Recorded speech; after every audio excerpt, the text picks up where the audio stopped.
Film ini mengambil latar dunia pasca apokaliptik yang diakibatkan oleh bencana alam, menghancurkan hampir seluruh permukaan bumi. Setelah tragedi bencana tersebut, sangat sulit sekali menemukan sumber makanan dan air. Maka dari itu, para manusia yang masih hidup membuat kelompok mereka sendiri untuk saling berebut sumber makanan dan minuman. Dan ada beberapa kelompok orang yang membuat sebuah penelitian agar para manusia bisa bertahan dari kematian akibat sulitnya sumber daya saat itu. Dan sekarang saatnya siapkan amunisi kalian, jangan nonton di kegelapan, mari kita mainkan.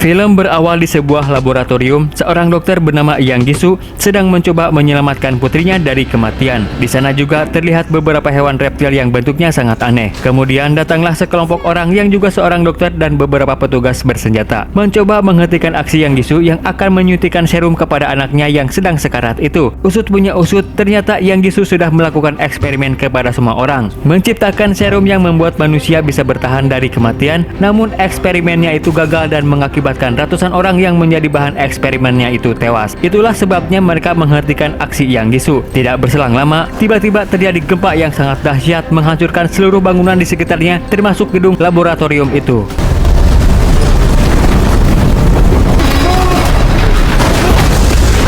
Setelah 3 tahun lebih dari kejadian gempa bumi yang sangat dahsyat, kini seluruh dunia sudah menjadi puing-puing. Tidak ada air, makhluk hidup yang jumlahnya sangat sedikit, manusia yang berhasil selamat dan bertahan, beberapa menjadi pemburu sumber daya makanan, dan ada beberapa yang hidup di sebuah gedung yang masih utuh. Kita bertemu dengan seorang pemburu yang membawa senjata panah bersiap mencari buruannya bernama Jiwan. Dengan kebetulan Jiwan menemukan seekor buaya yang nyasar di daratan. Dia bersiap dengan panahnya, kemudian menembakkan panah api ke arah buaya itu. Berhasil mengenai buaya itu, namun setelah akan dibawa, ternyata buaya itu masih hidup dan kemudian mengejar Jiwan sampai masuk ke dalam mobil. Tetapi nasib Jiwan masih beruntung karena seorang berhasil menarik ekornya, buayanya itunya. Dia adalah Namsan. Dia juga merupakan seorang pemburu dan kakak dari Jiwan. Namsan langsung memenggal kepala buaya itu sampai terpisah dari tubuhnya.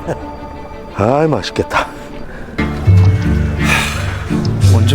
Di sebuah tempat yang disebut dengan pemukiman bus, Namsan dan Jiwan membagikan hasil buruannya kepada semua warga dengan menukar barang apapun yang mereka miliki, seperti kembali ke zaman Nabi, di mana dahulu sistem jual beli masih berupa barter atau menukar suatu barang dengan barang lainnya. Sampai suatu ketika ada tante-tante yang merupakan orang kaya ingin menukar semua perhiasan mewahnya dengan satu ekor buntut buaya utuh. Namun di keadaan saat ini, perhiasan itu tidak ada gunanya dibandingkan dengan makanan dan minuman. Kemudian datang juga kerabat dari Jiwan dan Namsan, yaitu Suna bersama neneknya. Suna menukar barang berupa sebuah lukisannya untuk beberapa potong daging. Diketahui mereka tinggal sangat jauh dari pemukiman itu. 들어가세요. 예, 갑니다. 잘 가.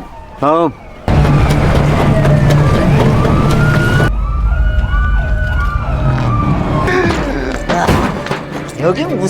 Muncullah segerombolan orang ke tempat itu. Mereka mengaku adalah petugas kepolisian yang sedang berpatroli ke tiap tempat pemukiman warga yang masih ada kehidupan. Samsul, si ketua, beralasan bahwa mereka sedang mencari seorang buronan yang kabur. Beberapa orang ditangkap dengan alasan mencurigai sudah menyembunyikan orang tersebut. Tetapi ada satu warga yang melawan salah satu anak buah Samsul. Anak buah yang lain melukai warga itu dengan samurainya karena dianggap sudah melawan petugas kepolisian. Samsul berniat membawa Suna karena Suna merupakan anak gadis yang sangat rupawan. Ketika mereka dilukai oleh Samsul, Jiwan tidak tinggal diam, langsung menghajar Samsul dan beberapa anak buahnya. Namun karena kalah jumlah, Jiwan dipukuli habis-habisan sampai tidak bisa berbuat apa-apa. Di sanalah Namsan beraksi menunjukkan kekuatannya.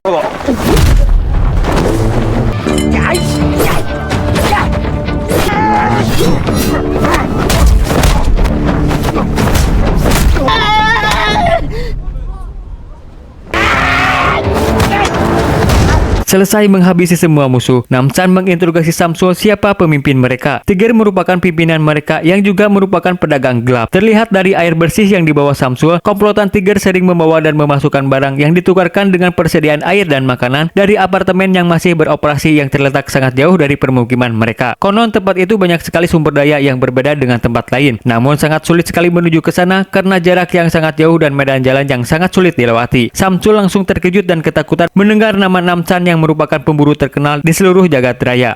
죄송합니다.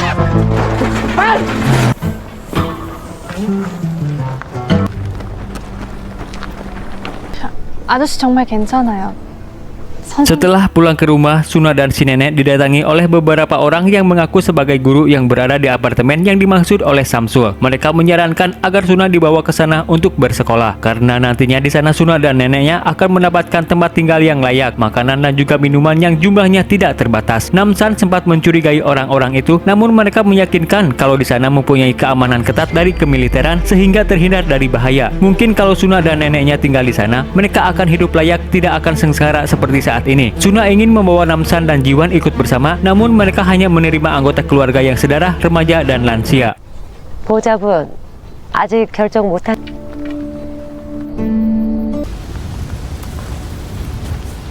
Mereka berangkat pada malam hari dengan berjalan kaki menuju pos penjemputan. Di sana nantinya mereka akan dijemput oleh kendaraan militer menuju apartemen. Setelah berjalan cukup lama, Nenek Suna sudah tidak bisa lagi melanjutkan perjalanan karena keadaan sakit rematik yang tidak kunjung sembuh. Maka mereka akan membawa si nenek ke pos klinik terdekat yang sudah disediakan pihak mereka bersama satu orang lansia lainnya, yang nantinya esok hari mereka akan dijemput kembali setelah selesai diobati. Sesampainya di tempat yang dimaksud, ternyata tidak ada yang namanya klinik, hanya reruntuhan bangunan dan jurang-jurang. Dan tiba-tiba mereka mendorong si kakek ke dalam jurang, sementara Nenek Suna dibunuh dengan pisau agar tidak berteriak. Namsan dan Jiwan menyusuri segala tempat untuk berburu dan mencari sumber air. Tidak sengaja mereka melihat Nenek Suna sedang dibunuh oleh orang-orang yang sempat mereka temui siang tadi. Mereka pun tidak tinggal diam, langsung menuju ke sana dan langsung menghajar orang-orang itu. Namun tidak disangka, meskipun golok besar milik Namsan yang sudah tertancap di tubuhnya, mereka bangkit kembali seperti tidak merasakan sakit sedikit pun. Hal ini membuat Namsan dan Jiwan terkejut karena baru kali ini mereka menghadapi manusia misterius ini. Pertarungan dilanjutkan meskipun mereka bangkit dan bangkit lagi. Namsan dan Jiwan berusaha mengalahkan mereka dengan segenap Jiwan dan Namsan. Saat manusia itu berhasil melepaskan jerat tali jebakan yang Jiwan buat dan akan menyerangnya kembali, tiba-tiba ada seorang wanita yang langsung menghajar manusia itu dan menyayat lehernya sampai membuatnya tewas. Ketika Namsan mendatangi lokasi Jiwan, tiba-tiba si wanita itu melemparkan pisau sampai menusuk manusia misterius yang ada di belakang Namsan, dan Namsan langsung memenggal kepalanya. Akhirnya mereka berhasil mengalahkan semua manusia-manusia aneh itu. Sebelum mencari tahu siapa mereka dan dari mana asalnya, Namsan dan Jiwan memakamkan terlebih dulu Nenek Suna yang sudah tewas.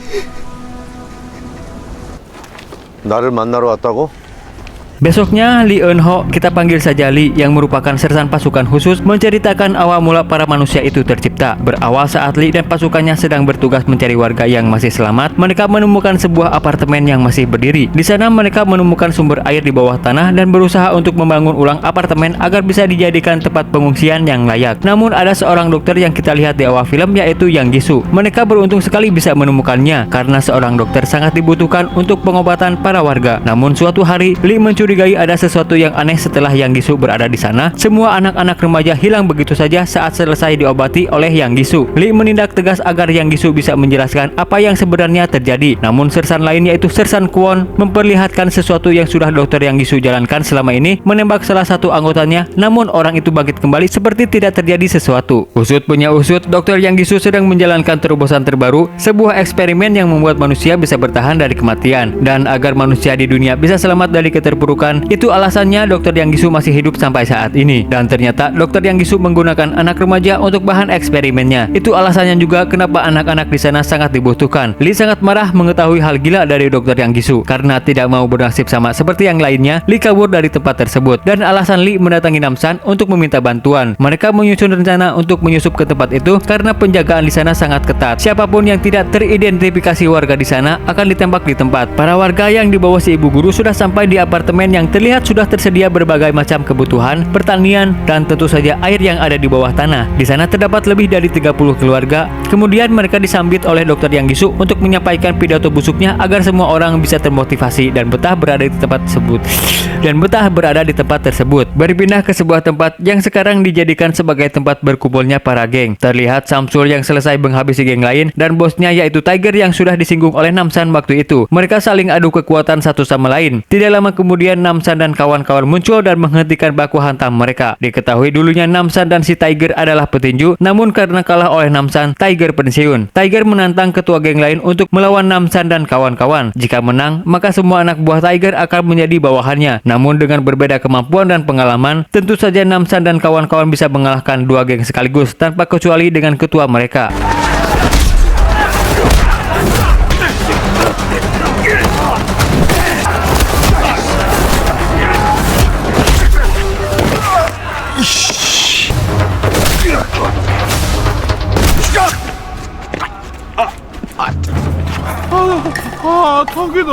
Selesai menghabisi para geng, Namsan menanyakan air yang mereka dapat, namun satu orang pun tidak menjawab pertanyaannya hingga membuat Namsan harus menghajar mereka satu persatu. Tiger yang takut dengan bogon Namsan langsung memberitahu air itu dia dapatkan dari apartemen karena hanya dia satu-satunya yang bisa mendatangi apartemen tersebut untuk mengirim dan menukar suatu barang dengan air. Tiger juga membeberkan sesuatu tentang apartemen itu kalau mereka sudah menguasai seluruh air di daerah itu, sehingga para warga lain atau para geng harus menukar barang berharga mereka demi sebotol air bersih. Awalnya, mereka yang berkuasa di apartemen itu hanya menerima barang saja, namun sekarang mereka hanya menerima penukaran barang berupa anak remaja, dan itulah alasannya memerintahkan Samsul untuk menangkap para remaja yang ada di mana saja. Namun Tiger tidak tahu para remaja itu digunakan untuk apa. Mereka hanya bisa mendatangi tempat itu sesuai jadwal pada saat jadwal pengantaran barang.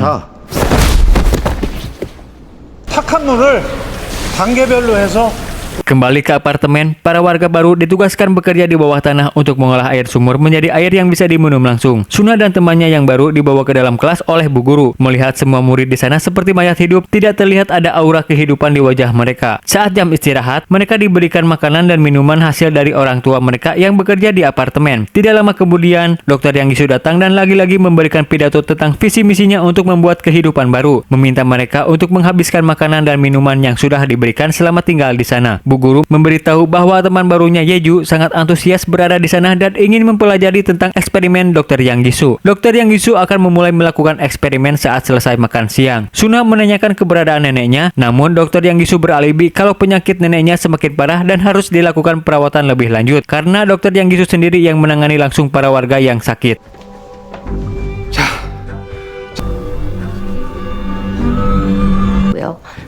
두 명 추가되어서 현재.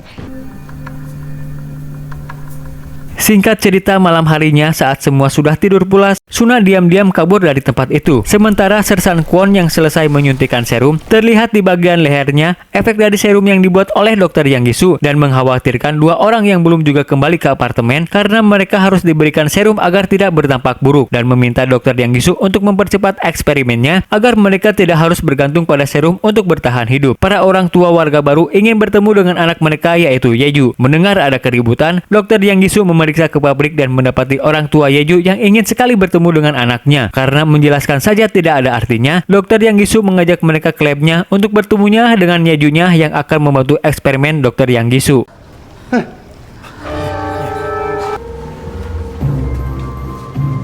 Suna yang dari tadi berkeliaran mencari jalan keluar, tidak sengaja masuk ke lab Dr. Yang Gisu dan menemukan catatan tentang eksperimen manusia. Membuat sebuah serum dari makhluk reptil untuk membuat manusia kebal dari segala jenis penyakit apapun. Namun eksperimen itu membuat para remaja usia 17 tahun ke atas tewas akibat dari eksperimen tersebut. Suna menuju ruangan lain dan menemukan Yeju sudah terbaring di ranjang operasi, diikat dan dipasangi alat medis yang menyedot sel darah putih dari anak remaja seusianya. Tidak lama kemudian, Dr. Yang Gisu dan yang lainnya tiba di dalam lab. Mereka kaget melihat Yeju yang sudah terbaring tidak berdaya. Yang Gisu meminta mereka agar hati-hati karena bisa menyebabkan transfer sel gagal dan Yeju bisa tewas. Yang Gisu menunjukkan jasad anaknya di dalam tabung kaca yang terlihat hanya bagian atasnya saja. Yang Gisu sangat optimis bahwa anaknya itu akan selamat dan kembali hidup jika eksperimennya berhasil. Namun karena kaget dan panik, mereka mencoba membangunkan Yeju dan apa yang terjadi? Tidak sengaja mereka membuat operasi gagal. Akibatnya sistem mekanisme error dan Yeju tidak bisa terselamatkan. Yang Gisu sangat marah karena gagal mengambil sel Yeju dan langsung membunuh membunuh ayahnya. Begitupun Sersan Kwon yang langsung menembak ibunya Yeju. Suna yang dari tadi melihat kejadian itu berusaha untuk tidak menimbulkan suara, namun keberadaannya diketahui oleh Yang Jisoo.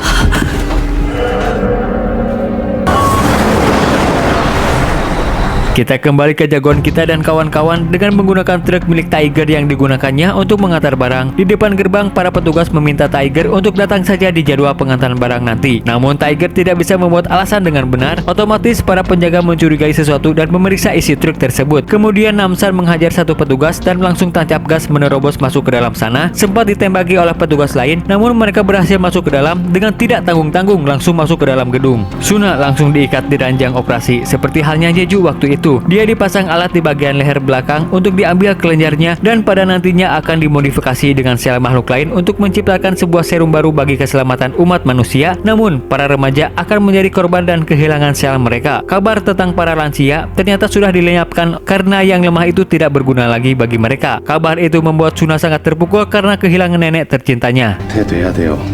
신인류가 도래.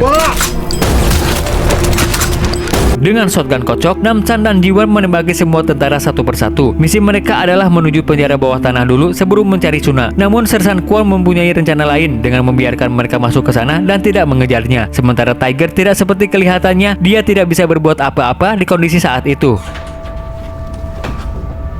Sampailah mereka di dalam penjara bawah tanah, mencurigai sesuatu karena tidak ada penjaga dan tidak ada yang mengejar mereka. Akhirnya Lee menemukan penjara para anak buahnya dan apa yang terjadi? Mereka sudah berubah menjadi makhluk yang mirip dengan reptil. Ternyata Sersan Kwon sengaja membiarkan mereka masuk karena sudah menyiapkan senjata untuk membunuh mereka. Lee sangat terpukul melihat semua anak buahnya berubah menjadi makhluk menyeramkan. Itu diakibatkan oleh serum buatan Yang Jisoo. Karena Sersan Kwon mempunyai dendam kepada Lee, maka dia menjadikan anak buahnya reptil bertubuh manusia dan tentu saja cara untuk mengalahkan makhluk itu dengan menyerang bagian kepala. Mereka disibukkan melawan makhluk itu, sementara Lee masih ngulung tarik akibat melihat anak buahnya terpercaya yang selalu bertugas bersamanya kini berubah menjadi sosok makhluk menyeramkan. Namun yang terpenting saat ini adalah melawan mereka, menghentikan apa yang sudah Yang Jisoo perbuat agar seluruh warga lainnya bisa selamat dari eksperimen gilanya itu. Akhirnya Lee sadar dari ngahulungnya, langsung menghabisinya makhluk-makhluk itunya.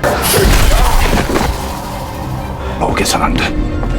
순아양 친구들이 Misi masih berlanjut untuk menyelamatkan Suna sebelum terlambat, karena saat ini Yang Jisoo sudah memulai operasinya mengambil kelenjar Suna. Menghadapi tentara yang terus berdatangan dari tiap ruangan, Namsan akan menghadapi mereka. Sementara Lee dan Jiwon pergi mencari Suna dengan golok besarnya. Namsan berhasil mengalahkan para tentara. 아이씨.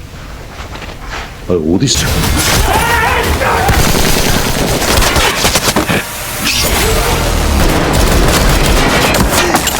Jiwon dan Lee pun disibukkan dengan beberapa tentara yang berdatangan. Lee akan mengalihkan para tentara. Kini Jiwon sendirian yang harus mencari ruang laboratorium. Sampai suatu ketika, Sersan Kwon datang menghajar Lee dan menantang gelut. Perbedaan kekuatan Sersan Kwon yang sekarang sangat jauh dengan kemampuan Lee. Karena efek dari serum itu, Sersan Kwon mengajak Lee untuk bergabung dengan mereka untuk keberlangsungan umat manusia dan kedamaian. Namun sebuah kedamaian justru terhindar dari orang-orang seperti mereka. Lee berhasil melukai Sersan Kwon dan menusuk matanya, lalu merobek mukanya. Terkejutnya dia melihat wujud Sersan Kwon yang sekarang hampir menjelma menjadi reptil seutuhnya. Tapi niat untuk melenyapkan makhluk itu sangat kuat. Lee kembali bertarung dengan Sersan Kwon, namun lagi-lagi Sersan Kwon mengalahkan Lee dengan mudah dan langsung melemparnya keluar gedung.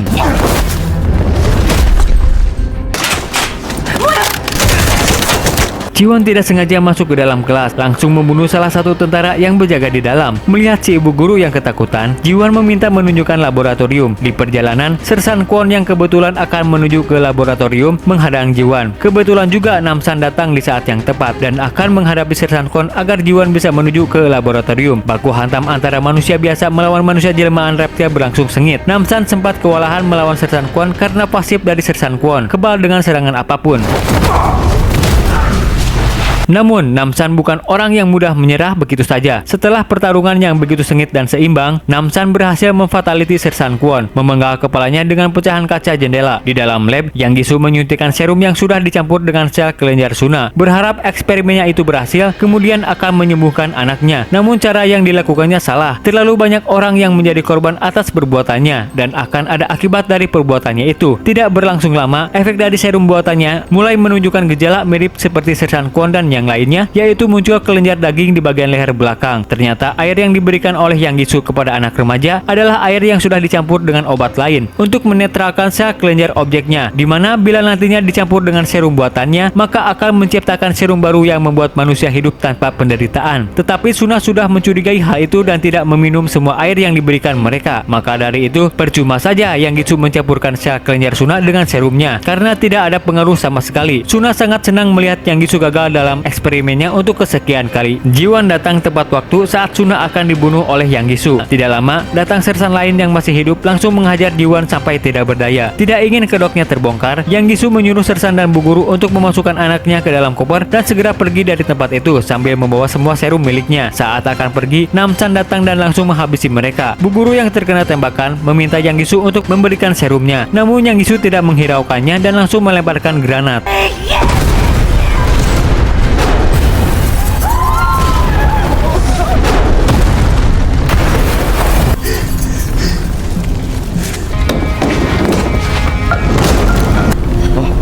빨리 나가자.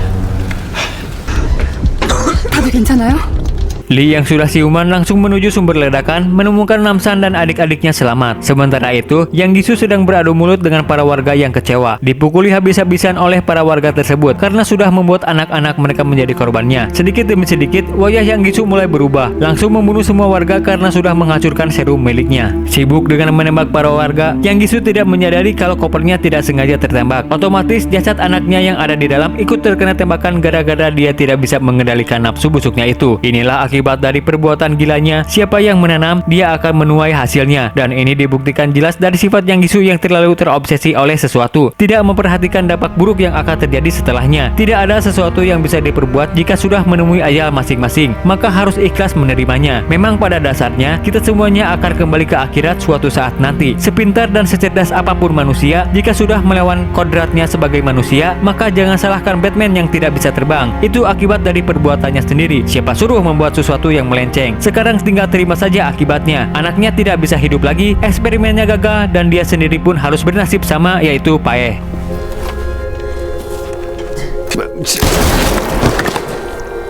Akhirnya keadaan menjadi pulih seperti biasanya. Lee akan membangun ulang apartemen untuk menyelamatkan para warga lain. Kemudian turunlah hujan karena selama bertahun-tahun hujan tidak kunjung datang. Dan inilah akhir petualangan dari Namsan dan kawan-kawan.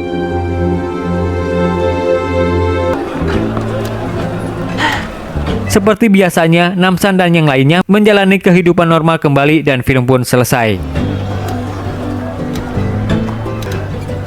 아니 내가 술을 못 먹어요.